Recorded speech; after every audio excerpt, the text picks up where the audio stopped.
I was listening to a book on Audible the other day called Spontaneous Evolution by Bruce Lipton.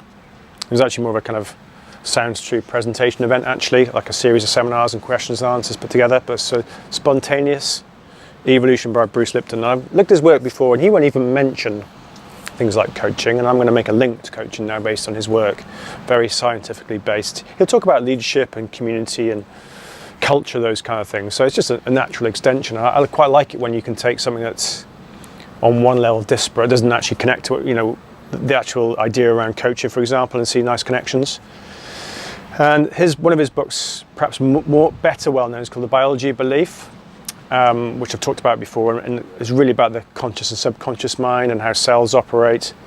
But in Spontaneous Evolution, he talks about the sixth mass extinction, epigenetics, spontaneous remission, fractal geometry. I mean, I have to write this stuff down because it's pretty heady stuff. And actually to the point where I listened to the first hour, I was like, oh my God, that was so good. I was in the car at the time.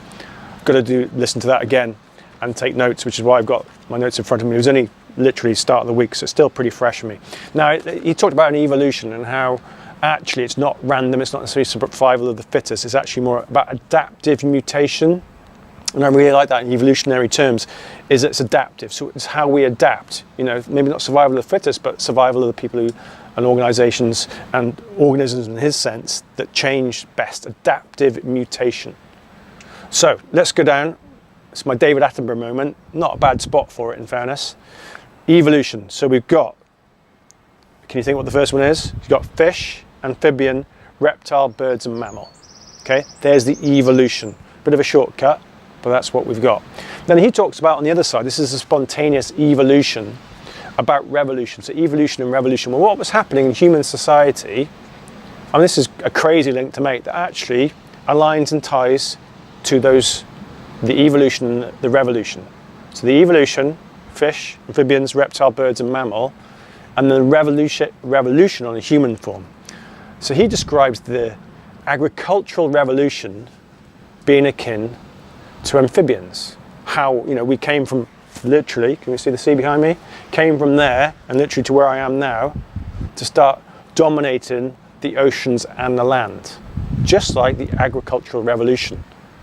Well documented how we went from the hunting gathering as human species, put down roots literally, and that was a big shift and change for us. And actually, you know, depends how you view that, not always a very good one either.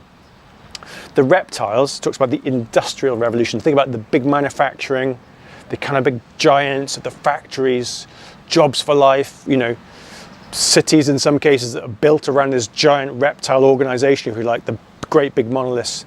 And we know what happened to the reptile organization, very short term, and obviously the extinction. Now get into his idea of extinction. Then we had the birds. So in human terms, that's aviation, the aviation age, all the way back to when we first flew, which, you know, remember it's only about 120 years ago, not even that yet, since we first got up in the sky. And even since I've been down here today in the relative middle of nowhere, I've heard at least 2 helicopters or light aircrafts flying around. So the aviation phase, of course, tied to the birds. Now, in 1969, a few conspiracy theories, I admit, man landed on the moon.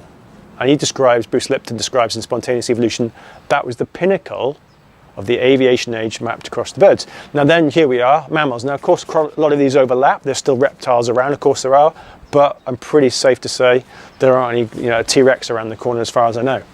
So the extinction along there. Now, what we get with a mammalian, the mammal phase, which we've really kicked into since we've dominated the skies, is really important, because now we'll talk about 2 words that have come up quite a lot in his work, and this is where I can make the link to coaching as well as leadership and other things, he talks about it being nurture. Because you look at that as a mammal, how we nurture and care for our young, our others, the elders, the olders, really important. And the other word that came up quite a lot, which defines mammals versus everything up the chain in terms of evolution, is empathy as well.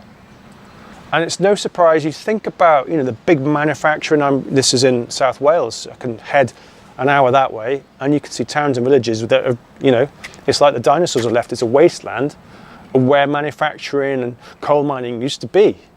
And my previous generation before on my father's side was heavily involved in the mining community.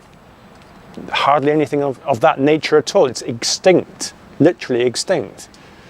But the idea being now that we really need to nurture and empathize in terms of our revolution and evolutionary phases.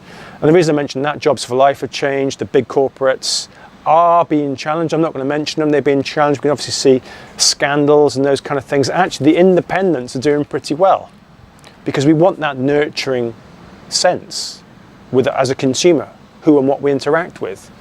We want something or someone that empathizes with us, appreciates us as who we are, not just as people with money in our pocket.